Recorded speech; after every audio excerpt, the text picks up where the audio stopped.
Now, like I mentioned, in Africa, they tell stories about animals, because animals show a symbolic meaning of life, but they also tell stories of famous people because they're closer to what we can do. And African people, sometimes they don't have like sermons and preach people the truth or how to have good character, because in Africa, especially in ancient African times, you know, it was a dangerous place to live. So people had to come and live together. So when people come to live together, they have to learn how to get along. So how the African people keep the cohesiveness of the people together is through stories, songs, and festivals. The African drum and dance and masquerade, they're either religious or stories or to maintain a certain attitude of morality in the community. You have societies in Africa, so men or women who come together and form a society, and the sole purpose is to maintain a certain value in the community. And every year they have a festival to maintain that certain value, and they come out to masquerade and the drum and dance. That's usually the drum and dance is by a certain African society, a certain group of people who maintain the masquerade. They call it a masquerade. Whatever masquerade they have, it maintains whatever value or whatever principle they want to bring out that has some value in life. But the stories of the kings, like I mentioned, were very important. I want to tell a story about the king of Gao. It was an ancient empire in Africa.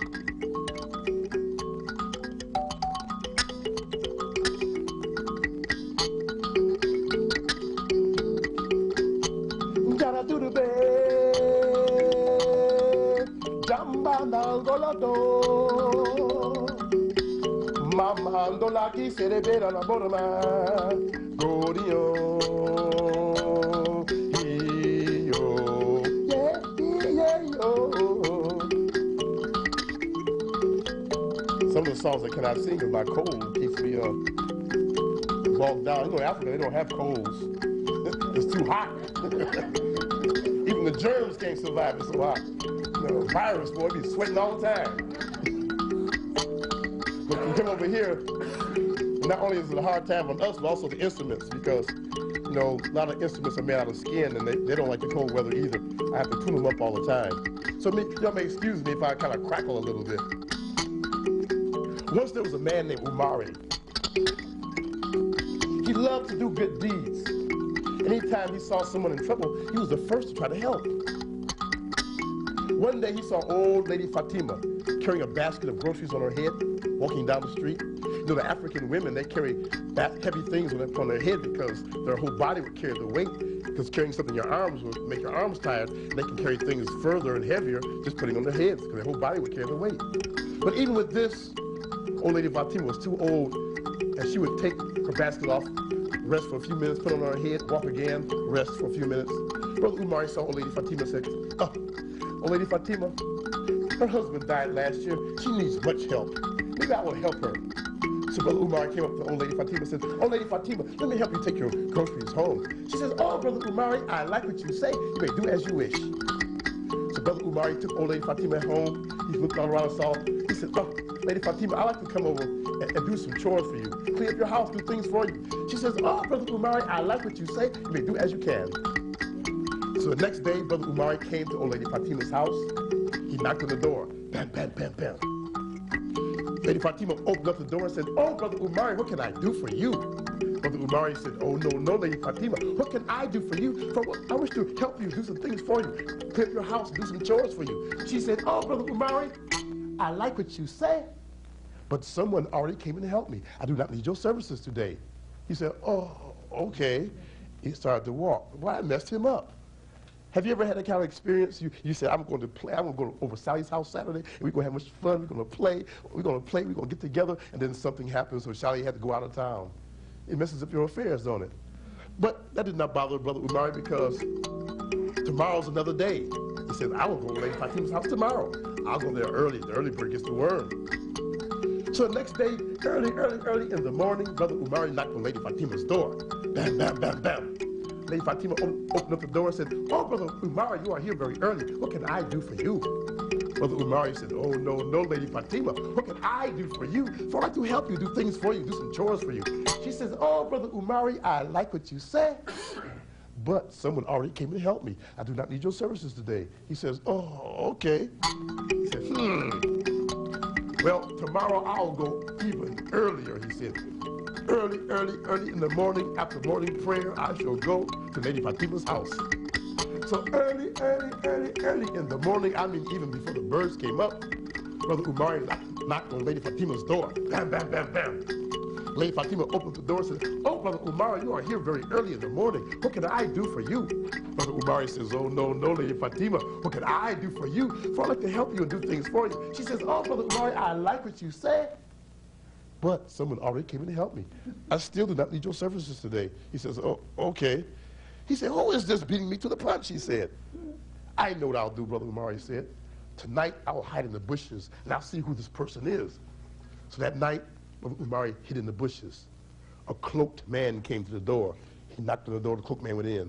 Brother Umari had to see what was going on. He peeped in the window and saw this man washing her walls, mopping her floors, washing her dishes, cooking her food. He even went out back to clean out her toilet.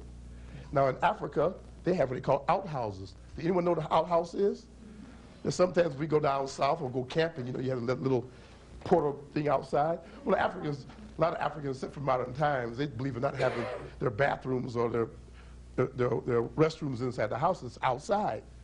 So the cloaked man was cleaning out her bathroom, and then when he walked back, his cloak fell behind his face. And who did Brother Umari see? He says, "I cannot believe my eyes," Brother Umari said. Why is King Boubacar, the Umba of Gal, the king is doing this? I cannot beat the king in his own land. So Brother Umari left. As the king came back to the house, old Lady Fatima said, "Oh, King Boubacar, why do you help an old lady like me?" She said. "People come from all around the world just to give you gifts and wish to serve you. Why do you come and help an old lady every day like me?" She said. The king said, "The prophets and the elders have told us that we are not created perfect, and sometimes we make mistakes in life. But if you do a good deed in return, you will know that you're a good person, and people know you're trying to be righteous." But she said, "But King Boubacar, you are known as a righteous king. You have done no harm to the people." But the king says, "But I am a king, and I give commands. And sometimes my commands may hurt people's feelings. So I wish not for this to be so. So I try to do good deeds to make amends." So she understood, and every day without fail, King Boubacar would come to her house.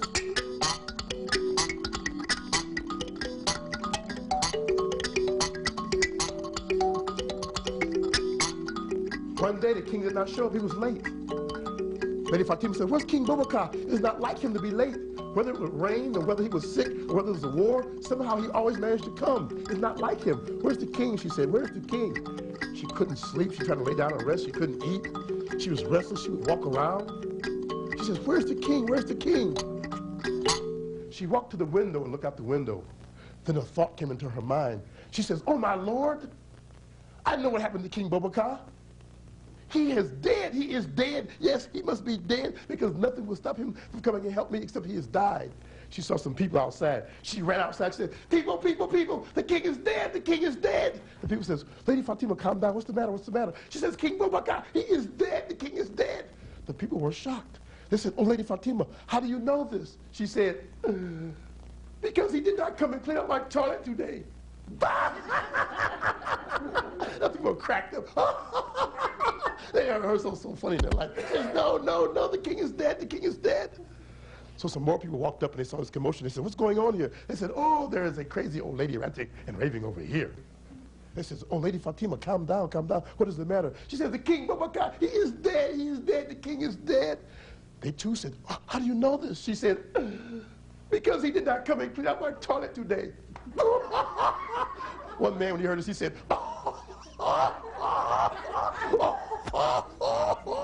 One lady, when she heard it, she said, That was the funniest thing anybody ever heard.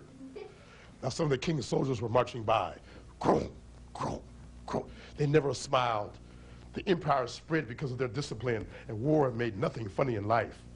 They saw this commotion. He walked over and said, "What's going on here? Calm down. What's going on over here?" They said, "Oh, there is a crazy old lady ranting and raving over here. I tell you, sometimes when people become old, they go back to their second childhood." So the soldiers walked up and says, "Calm down, old Lady Fatima. What is the matter? What is going on? What's the matter?" She said, "The king, he is dead. The king is dead. King Boubacar is dead." And this alarmed the soldiers because information like this would come to them first for security reasons, and they had not heard this. So one of them said, "Oh, Lady Fatima, how did you come by this news? How do you know this? She says, because he did not come and clean up my toilet today. Now, when the soldiers heard this, they said, ha.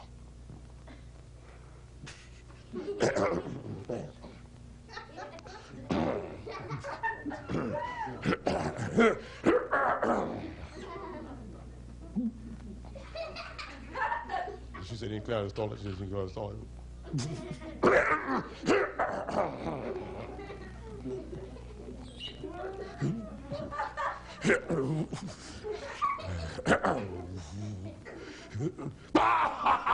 They fell out, they beat their feet to the ground.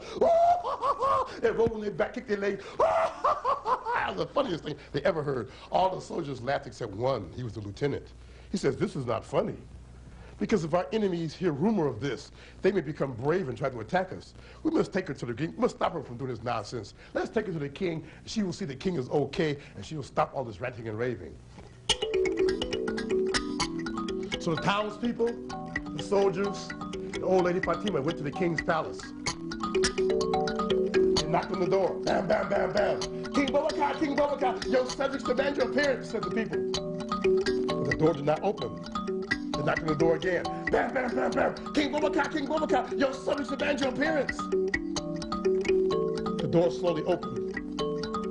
The queen and her sister came out and said, people, go away, leave us alone, go away, leave us alone. The people said, no, we demand to see the king now. The sister whispered in the queen's ear and said, you must tell the people what has happened. With tears in her eyes, the queen rose up before the people and said, oh, you people, those of you who love God, he is ever living. But those of you who loved your king, he died last night. Lady Fatima said, see, I told you the king was dead, the king was dead. The town people were shocked because old Lady Fatima didn't know the king was dead. Why? Because he did not come and clean out her toilet that day. And down to the bed,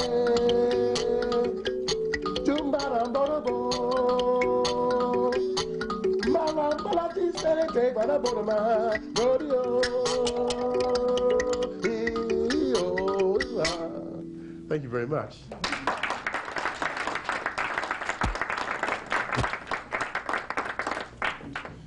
So you see, that story shows the benefit of doing good deeds, even so consistently that they would think only death would stop you.